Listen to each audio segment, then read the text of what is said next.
নমস্কার। রম্য গল্পমালার পক্ষ থেকে সকল শ্রোতা বন্ধুদের জানাই স্বাগত। আপনাদের সাথে আমি রম্য মাইতি। কবিগুরু রবীন্দ্রনাথ ঠাকুরের জন্মদিন উপলক্ষে বিশেষ উপস্থাপনা। তাঁর লেখা কবিতা সেকাল। ছবি সংগৃহীত। কবিতা পাঠে আমি রম্য মাইতি।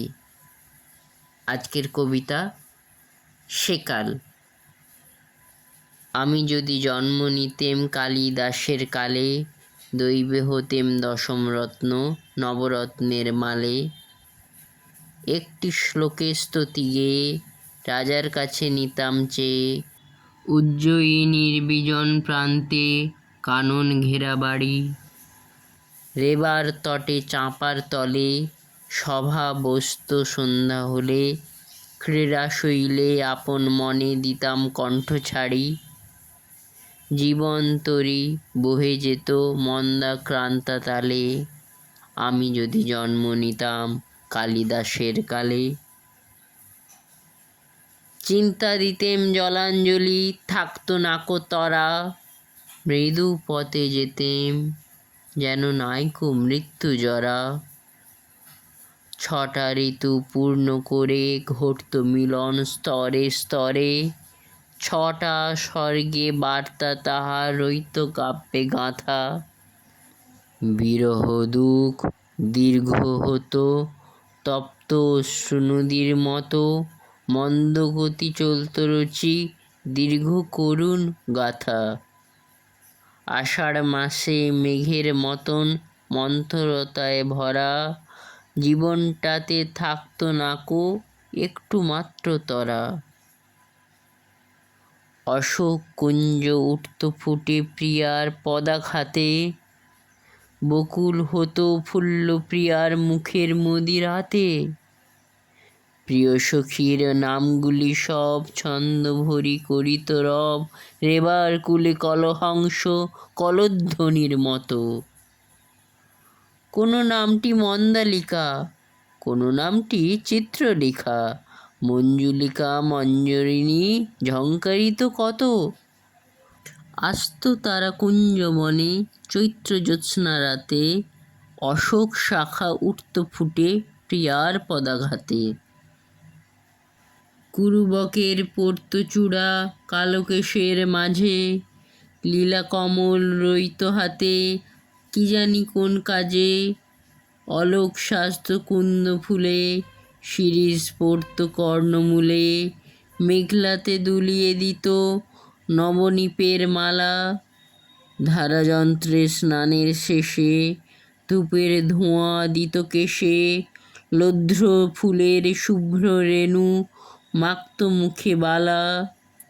কালাগুরুর গুরুগন্ধ লেগে থাকতো সাজে, গুরুবকের পরত মালা কালো কেশের মাঝে। কুঙ্কুমেরই পত্র লেখায় বক্ষ রইত ঢাকা, আঁচল খানির প্রান্তটিতে হংস মিথুন আঁকা। বিরহেতে আষাঢ় মাসে চেয়ে রইত মধুর আসে, একটি করে পূজার পুষ্পে দিন গণিত বসে। বক্ষে তুলি বীণাখানি গান গাহিতে ভুলত বাণী, রুক্ষ অলোক অশ্রু চোখে পড়ত খসে খসে। মিলন রাতে বাজত পায়ে নূপুর দুটি বাঁকা, কুঙ্কুমেরই পত্র লেখায় বক্ষ রইত ঢাকা। প্রিয় নামটি শিখিয়ে দিত সাধের সারিকারে, নাচিয়ে দিত ময়ূর তীরে কঙ্কণ ঝঙ্কারে। পাতাটিরে লয়ে বুকে সোহাগ করত মুখে মুখে, সারসিরে খাইয়ে দিত পদ্ম কোরক বহি। অলোক নেড়ে দুলিয়ে বেণী কথা কইত সৌরসেনী, বলতো সখীর গলা ধরে হলা প্রিয় সহি। জলসেচিত আলবালে তরুণ সহকারে, প্রিয় নামটি শিখিয়ে দিত সাধের সারিকারে। নবরত্নের সভার মাঝে রইতাম একটি টেরে, দূর হইতে গড় করিতাম ডিম নাগা চার জেরে। আশা করি নামটা হতো ওরই মধ্যে ভদ্রমতো বিশ্বসেন কি দেবদত্ত কিংবা বসুভূতি। শ্রগধর কি মালিনীতে বিম্বাধরের স্তুতিগীতে দিতাম রচি দুটি চারটি ছোটোখাটো পুঁথি।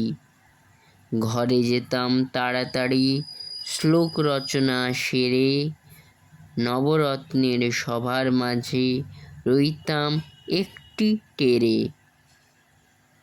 আমি যদি জন্ম নিতেম কালিদাসের কালে, বন্দী হতেম না জানি কোন মালবিকার জালে, কোন বসন্ত মহোৎসবে বেণুবীণার কলরবে, মঞ্জরিত কুঞ্জবনের গোপন অন্তরালে, কোন ফাগুনের শুক্ল নিশায় যৌবনেরই নবীন নিশায় চকিতে কার দেখা পেতেম রাজার চিত্রশালে।